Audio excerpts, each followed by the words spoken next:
This is by far one of the best, if not the best, assault rifle in the game right now, and with these attachments making an absolute laser beam, beating all of its meta contenders right now, and my preferred secondary I run alongside this build will be coming soon. Starting off with a ram built like this, the Cronin Headwind long barrel, HVS 3.4 pad, 60 round drum, Bruin heavy support grip, and a Jack BFB.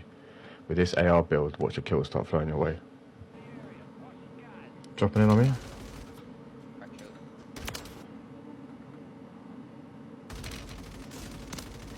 Down across. They're both down.